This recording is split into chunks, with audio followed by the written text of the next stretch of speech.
First Samuel chapter 18. Now it came about when he had finished speaking to Saul that the soul of Jonathan was knit to the soul of David, and Jonathan loved him as himself. Saul took him that day and did not let him return to his father's house. Then Jonathan made a covenant with David because he loved him as himself.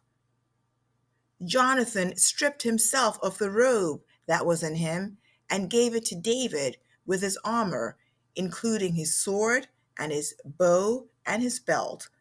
Then David went out wherever Saul sent him and prospered, and Saul set him over the men of war. And it was pleasing in the sight of all the people and also in the sight of Saul's servants.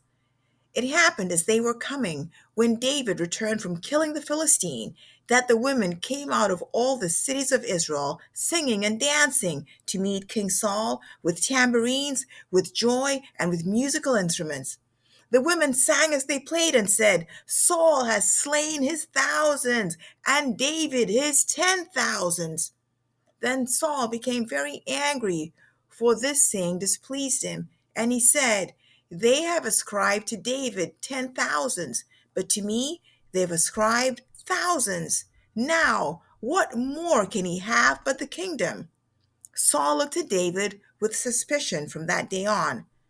Now it came about the next day that an evil spirit from God came mightily upon Saul, and he raved in the midst of the house, while David played the harp with his hand, as usual, and a spear was in Saul's hand. Saul hurled the spear, for he thought, I will pin David to the wall. But David escaped from his presence twice. Now Saul was afraid of David, for the Lord was with him, but had departed from Saul. Therefore Saul removed him from his presence and appointed him as his commander of 1,000, and he went out and came in before the people. David was prospering in all his ways, for the Lord was with him. When Saul saw that he was prospering greatly, he dreaded him. But all Israel and Judah loved David, and he went out and came in before them. Then Saul said to David, Here is my older daughter Merab. I will give her to you as a wife. Only be a valiant man for me, and fight the Lord's battles. For Saul thought, My hand shall not be against him, but let the hand of the Philistines be against him. But David said to Saul, Who am I? What is my life, or my father's family in Israel, that I should be the king's son-in-law? So it came about at the time when Merab, Saul's daughter, should have been given to David, that she was given to Adriel, the Meholithite, for a wife. Now Michal, Saul's daughter, loved David. When they told Saul, the thing was agreeable to him. Saul thought, I will give her to him, that she may become a snare to him, and that the hand of the Philistines may be against him. Therefore Saul said to David, For a second time, you may be my son-in-law today. Then Saul commanded his servants, Speak to David secretly, saying, Behold, the king delights in you, and all his servants love you. Now therefore become the king's son-in-law. So Saul's servants spoke these words to David. But David said, Is it trivial in your sight to become the king's son-in-law? Since I am a poor man and lightly esteemed. The servants of Saul reported to him according to these words which David spoke. Saul then said, Thus you shall say to David, The king does not desire any dowry, except 100 foreskins of the Philistines, to take vengeance on the king's enemies. Now Saul planned to make David fall by the hand of the Philistines. When his servants told David these words, it pleased David to become the king's son-in-law. Before the days had expired, David rose up and went, he and his men, and struck down 200 men among the Philistines. Then David brought their foreskins and gave them in full number to the king, that he might become the king's son-in-law. So Saul gave him Michal, his daughter, for a wife. When Saul saw and knew that the Lord was with David, and that Michal, Saul's daughter, loved him, then Saul was even more afraid of David. Thus Saul was David's enemy continually. Then the commanders of the Philistines went out to battle. And it happened, as often as they went out, that David behaved more wisely than all the servants of Saul. So his name was highly esteemed. 1 Samuel chapter 19. Now Saul told Jonathan his son and all his servants to put David to death. But Jonathan, Saul's son, greatly delighted in David. So Jonathan told David, saying, Saul, my father, is seeking to put you to death. Now therefore, please be on guard in the morning and stay in a secret place and hide yourself. I will go out and stand beside my father in the field where you are, and I will speak with my father about you. If I find out anything, then I will tell you.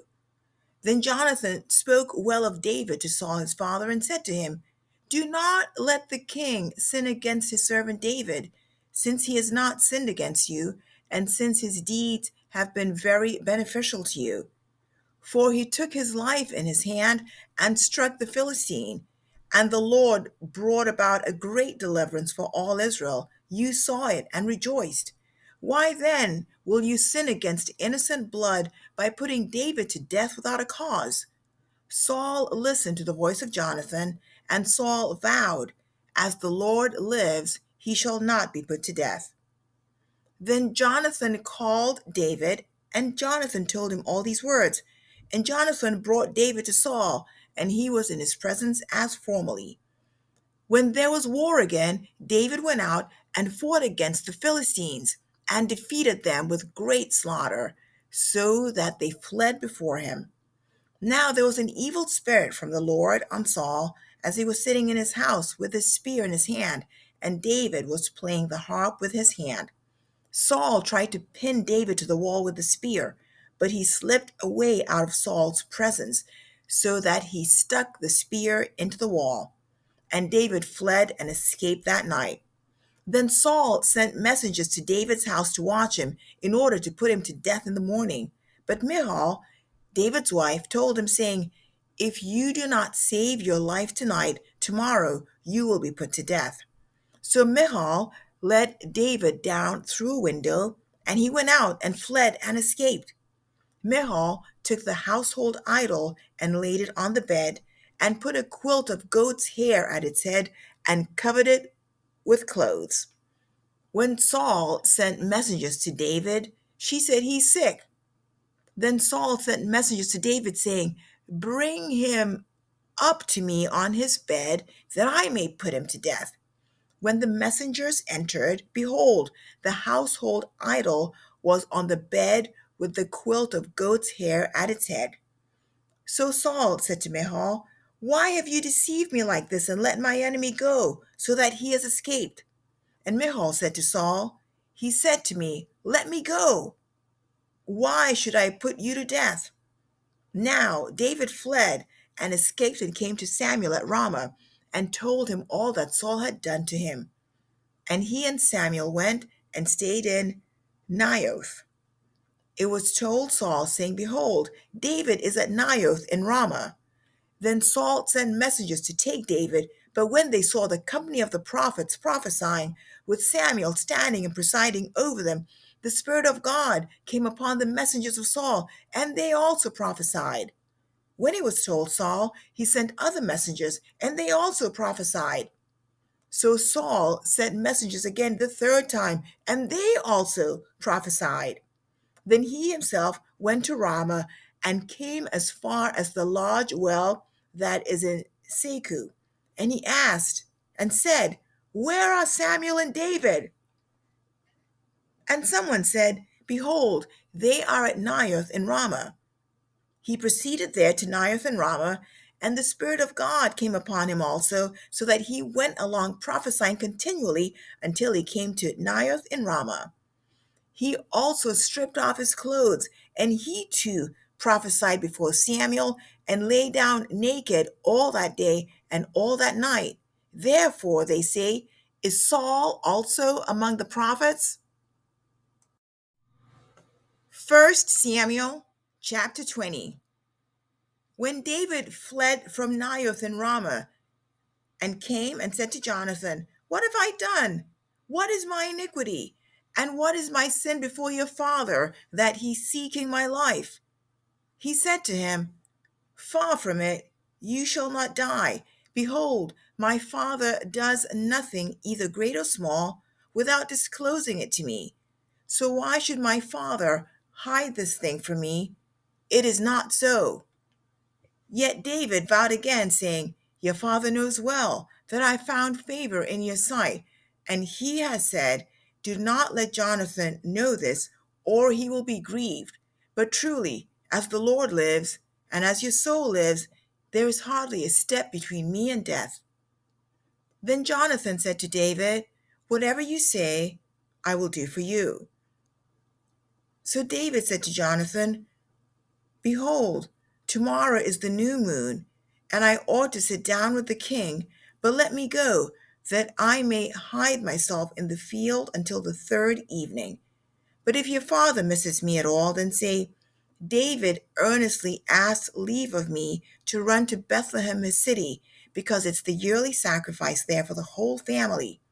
If he says, It's good, your servant will be safe. But if he's angry, know that he has decided on evil. Therefore, deal kindly with your servant, for you have brought your servant into a covenant of the Lord with you. But if there is iniquity in me, put me to death yourself, for why then should you bring me to your father? Jonathan said, Far be it from you, for if I should indeed learn that evil has been decided by my father to come upon you, then would I not tell you about it? Then David said to Jonathan, Who will tell me if your father answers you harshly? Jonathan said to David, Come, let us go out to the field. So both of them went out to the field. Then Jonathan said to David, The Lord, the God of Israel, be witness. When I have sounded out my father about this time tomorrow, or the third day, behold, if there is good feeling toward David, shall I not then send to you and make it known to you? If it please my father to do you harm, may the Lord do so to Jonathan, and more also, if I do not make it known to you and send you away, that you may go in safety. And may the Lord be with you as he has been with my father. If I am still alive, will you not show me the loving kindness of the Lord, that I may not die? You shall not cut off your loving kindness from my house forever, not even when the Lord cuts off every one of the enemies of David from the face of the earth. So Jonathan made a covenant with the house of David, saying, May the Lord require it at the hands of David's enemies. Jonathan made David vow again because of his love for him, because he loved him as he loved his own life. Then Jonathan said to him, Tomorrow is the new moon, and you will be missed because your seat will be empty. When you have stayed for 3 days, you shall go down quickly and come to the place where you hid yourself on that eventful day, and you shall remain by the stone Ezel. I will shoot 3 arrows to the side, as though I shot at a target. And behold, I will send the lad, saying, Go find the arrows. If I specifically say to the lad, Behold, the arrows are on this side of you, get them, then come, for there is safety for you and no harm, as the Lord lives. But if I say to the youth, Behold, the arrows are beyond you, go, for the Lord has sent you away. As for the agreement of which you and I have spoken, behold, the Lord is between you and me forever. So David hid in the field, and when the new moon came, the king sat down to eat food. The king sat on his seat as usual, the seat by the wall. Then Jonathan rose up, and Abner sat down by Saul's side, but David's place was empty. Nevertheless, Saul did not speak anything that day, for he thought, It is an accident. He is not clean. Surely he is not clean. It came about the next day, the second day of the new moon, that David's place was empty. So Saul said to Jonathan his son, Why has the son of Jesse not come to the meal? either yesterday or today. Jonathan then answered Saul, David earnestly asked leave of me to go to Bethlehem, for he said, Please let me go, since our family has a sacrifice in the city, and my brother has commanded me to attend. And now, if I have found favor in your sight, please let me get away that I may see my brothers. For this reason, he has not come to the king's table. Then Saul's anger burned against Jonathan, and he said to him, You son of a perverse, rebellious woman! Do I not know that you are choosing the son of Jesse to your own shame and to the shame of your mother's nakedness? For as long as the son of Jesse lives on the earth, neither you nor your kingdom will be established. Therefore now, send and bring him to me, for he must surely die. But Jonathan answered Saul his father and said to him, Why should he be put to death? What has he done? Then Saul hurled his spear at him to strike him down. So Jonathan knew that his father had decided to put David to death. Then Jonathan arose from the table in fierce anger and did not eat food on the second day of the new moon, for he was grieved over David because his father had dishonored him. Now it came about in the morning that Jonathan went out into the field for the appointment with David, and a little lad was with him. He said to the lad, Run, find now the arrows which I am about to shoot. As the lad was running, he shot an arrow past him. When the lad reached the place of the arrow which Jonathan had shot, Jonathan called after the lad and said, Is not the arrow beyond you? And Jonathan called after the lad, Hurry, be quick, do not stay. And Jonathan's lad picked up the arrow and came to his master. But the lad was not aware of anything. Only Jonathan and David knew about the matter. Then Jonathan gave his weapons to the lad and said to him, Go, bring them to the city. When the lad was gone, David rose from the south side and fell on his face to the ground and bowed 3 times. And they kissed each other and wept together. But David wept the more. Jonathan said to David, Go in safety, inasmuch as we have sworn to each other in the name of the Lord, saying, The Lord will be between me and you, and between my descendants and your descendants forever. Then he rose and departed, while Jonathan went into the city.